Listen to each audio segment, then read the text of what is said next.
IPL 2026 ची दुसरी final team आपल्याला मिळाली आहे आणि ती म्हणजे गुजरात टायटन्स. सीझनची सुरुवात गुजरात टायटन्सनी थोडीशी स्ट्रगलवर केली होती. मधल्या सीझन मध्ये त्यांनी कमबॅक केला आणि आता डिरेक्टली फायनलला एंट्री. तर आजची व्हिडिओ आहे रोड टू फायनल साठी. आपण दोन्ही टीम्सच्या रोड टू फायनल्स बघणार आहोत. आज आपण बोलतोय गुजरात टायटन्सची रोड टू फायनल ची जर्नी. गुजरात टायटन्सची journey I would say not a dream start for any team.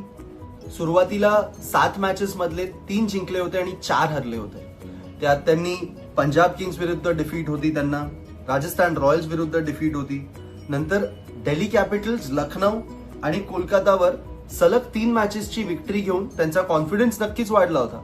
पण अगेन मुंबई इंडियन्स आणि RCB कडून हरून पुन्हा एकदा सेटबॅक झाला होता. पहिल्या 7 मॅचेस नंतर GT प्ले ऑफ रेस मध्ये स्ट्रगल करताना आपल्याला दिसली होती. बट बँगलोरच्या मॅच नंतर सगळंच बदललं.